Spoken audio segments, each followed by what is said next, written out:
Hey guys, welcome back to the channel. So as promised in my earlier video, I'm going to speak a little bit about Donny Van De Beek. As you've noticed in the title of the video, I'm going to talk about why and how Manchester United have wasted Donny Van De Beek over the last 12 to 15 months. We've wasted him. OLE, Gunnar, solskjaer and Man United have completely wasted the abilities of Donny Van De Beek, and I want to talk about why that's happened. Why has he not been used?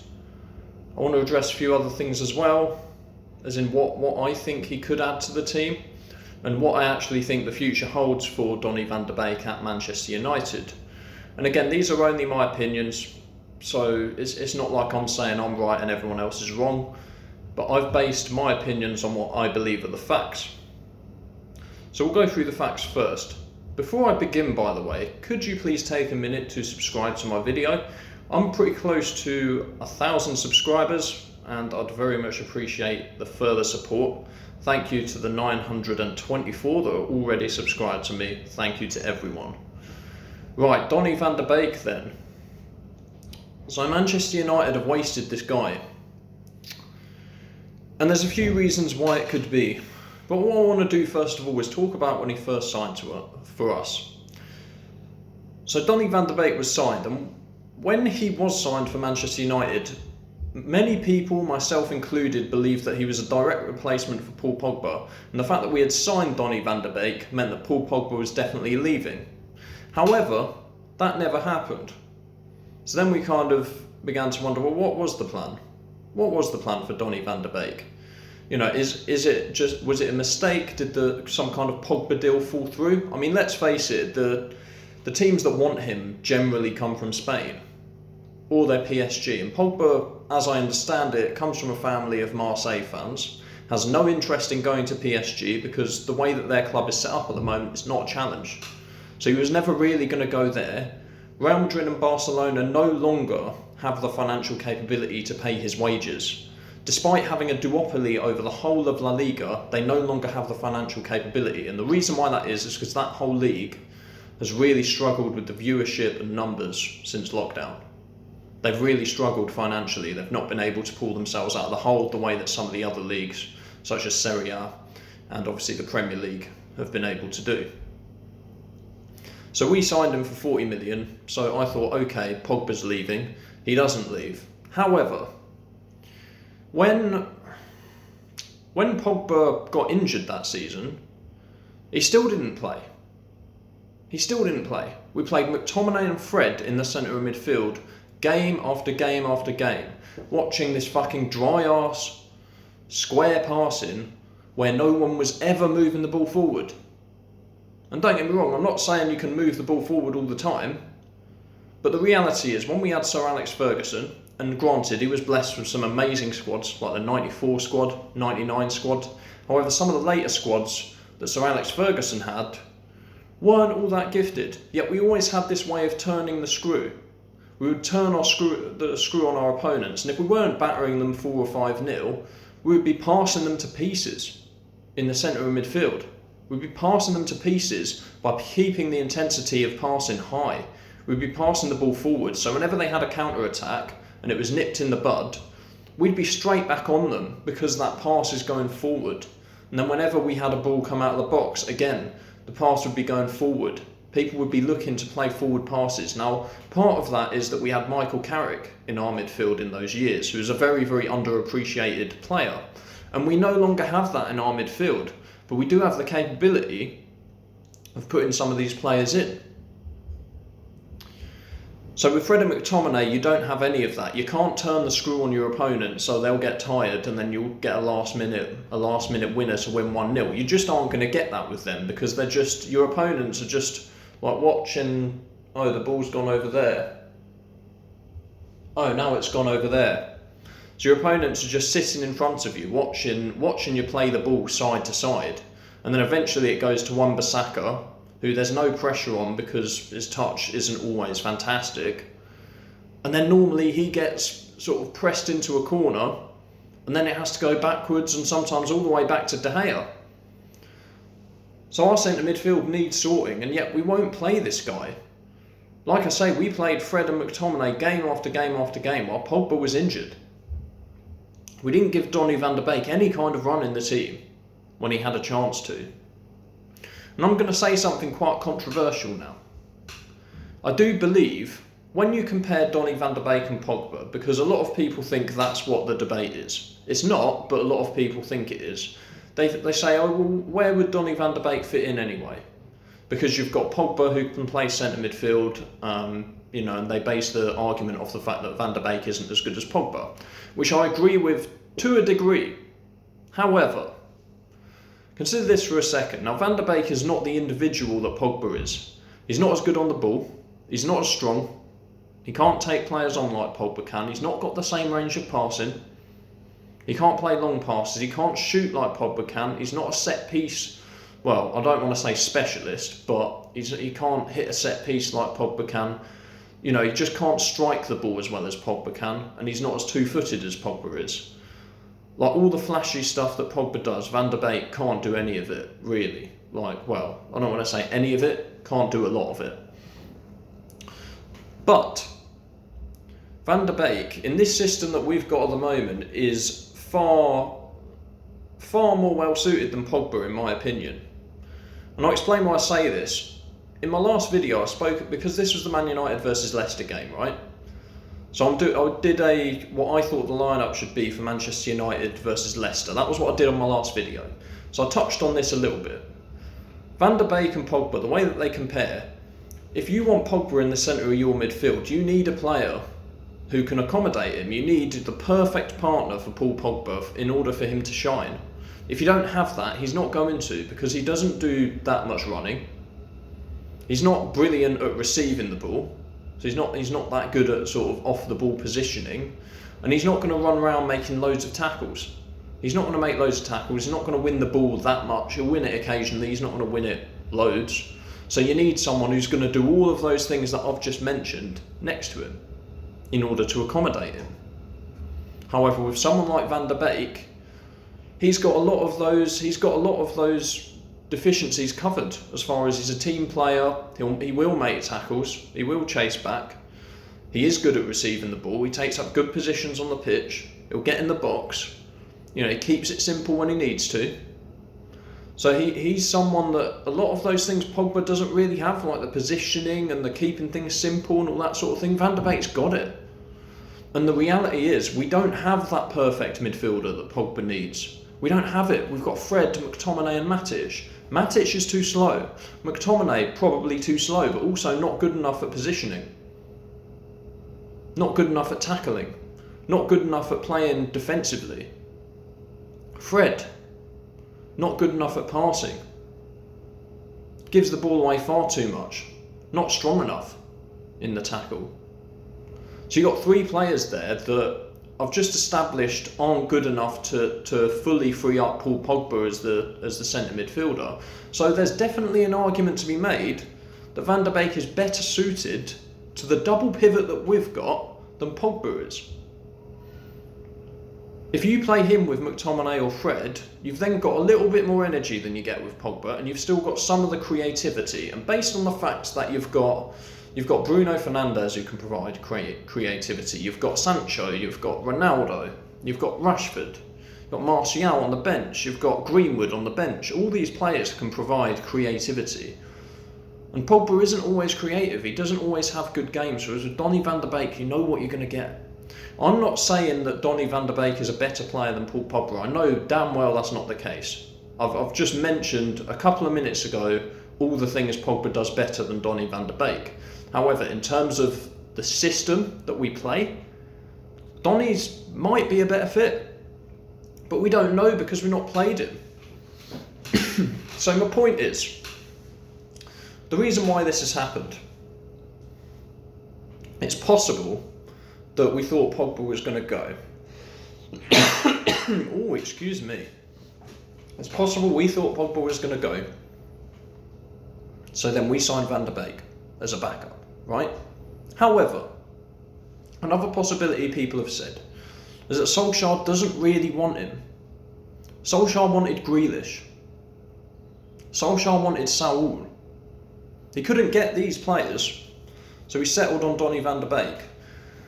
And to be honest, if I'm totally honest with you, a lot of the time, this argument comes from people who are kind of OLE in to a fault. Like literally ultra OLE in. Like OLE could get us relegated and they'd still be saying OLE in, OLE in, OLE in. Because that's basically saying, oh, he doesn't get a choice of who he signs, and basically trying to say the board decides everything. OLE has no power in the club, and that's the reason why he's not been more successful. Now, I don't think that's true. And the reason why I don't think that's true is because when OLE has had issues in the transfer market, he talks about them. He quite openly said that we needed a centre-back. Not this summer just gone, the last summer. The one where we signed Van De Beek, ironically. He said, we need a centre-back, and I've not been able to get one. Right? Jesus Christ. Yeah, so Ollie said we've not been able to get a centre-back. He also complained that we had a lot of players that didn't want to go. He complained, we want to move these players on, but no one wants to buy them, and they don't want to leave. And he's definitely talking at that time about the surplus of centre-backs we had. We had Phil Jones, we had Rojo, we had Smalling. And none of these players were in his plans, and they all knew it.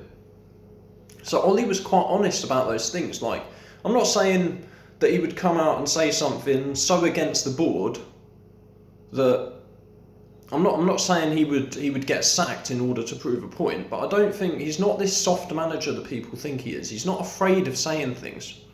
So I do think that he'd have said something. If Van De Beek wasn't the player that he wanted, or wasn't something he signed off on, I think he would have given us some kind of indication of that. And he never has. He's never spoken negatively about Van De Beek. He's just kind of said, oh, he'll get games when he gets games, and that sort of thing. Now look, we're playing, so that's another reason why it might have happened. So that's another reason why Van De Beek is not playing. It is possible that Solskjaer didn't want him, but I personally find that very unlikely. So at the moment we've got two reasons. It's either because he was a replacement for Pogba, Pogba didn't end up leaving, and alternatively there's obviously the fact that Solskjaer didn't really want Van De Beek. There might be some truth in that second one, but I don't personally believe so, for the reasons that I've just said. So what I actually think is going on is that Van De Beek's potentially got there. Obviously in the first year, I think it's quite well documented that Solskjaer wanted a centre-back, wasn't sort of very comfortable with the defence that we had with the back four we had. So he was very careful around that, and that's why he always played two out of Matic, Shred and McTominay. He would always play two of the three of them. Like even sometimes when Pogba was fit, he'd get benched, and then those two would play. Now that we've got Varane, there's no excuse. There's no excuse whatsoever. So what I'm starting to think is that Fred and McTominay are players that Solskjaer likes a lot, and the reason why he likes them is because they're easy to coach. They don't have complicated roles. Because the reality is that Van De Beek is a player from the Ajax Academy. He is a player from the Ajax Academy, and I'm not trying to say that in sort of a grandiose way or nothing like that. But it's quite well known that the whole architecture of that system of playing football is quite complex. Like compared to say English football or say German football. Like it's a sort of a different way of thinking about football. So what I'm saying is I think that it's possible that Solskjaer has signed Van De Beek and has then seen him play in training, and it's like, well, I don't know how to get the best out of this guy, I don't know how to use him, because the wavelength that Van De Beek's on, in terms of an understanding of football, is not, and I don't mean this insultingly to Ole Gunnar Solskjaer, it's not something that Solskjaer can understand. And that's what I think might be the real reason why he's been wasted in this way. Because Solskjaer doesn't know how to use a player of that culture. And that's okay. It doesn't mean that we won't win anything if Solskjaer doesn't do it. But it is just a waste of a very talented player. That's the reality of it. It's a waste of a very talented player.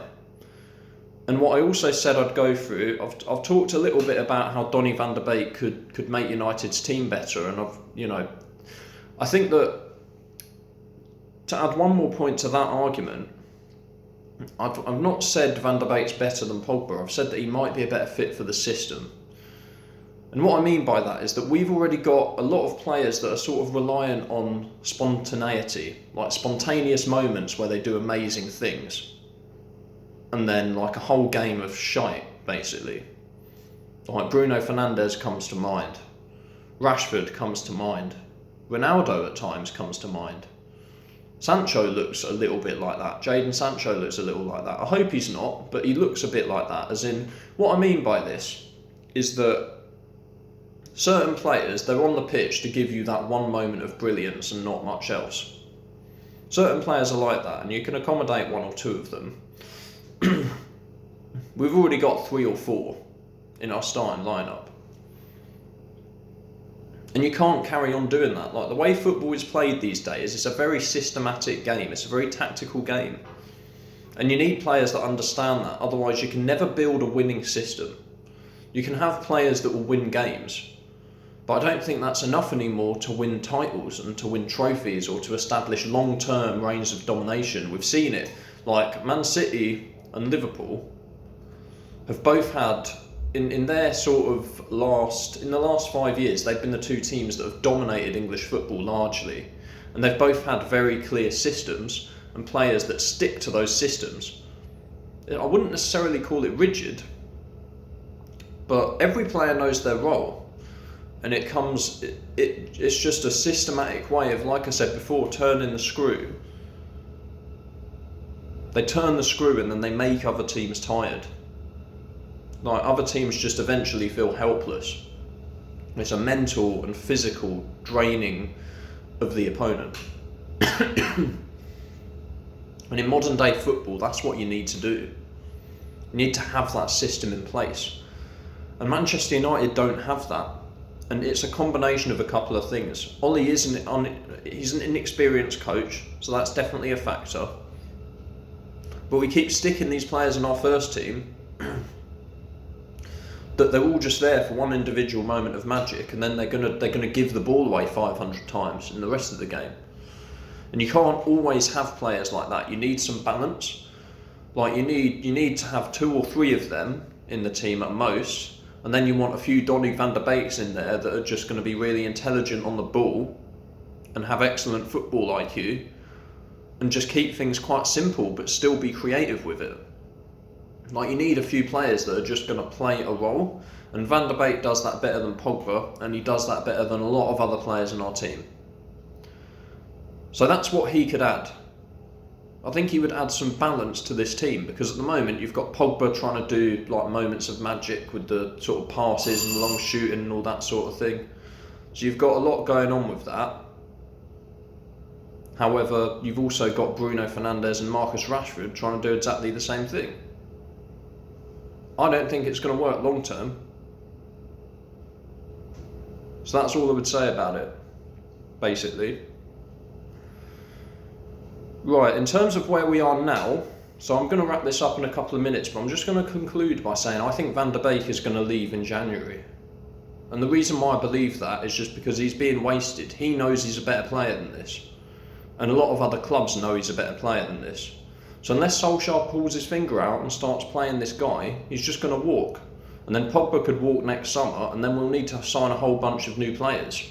That's what's going to happen. I think that's very, very possible what I've just said, because I think Pogba's walking if we don't win a trophy this year. And even if it's the FA Cup, he might still walk. Do you know what I mean? So I think Donny leaves probably in January, but latest in the summer if we continue not to utilise him to his real abilities. And I think that would be a damn shame, to be totally honest with you. I think that would be a real shame. Anyway guys, I've coughed the fuck out of my chest in this video, but I'm hoping that I've made some valid points. Please leave any sort of answers or opinions in the comments section, and as always, please subscribe to my channel. I'm getting close to that 100 mark, and I would love to get there soon within the next month. So thank you very much for listening. I'll see you next time.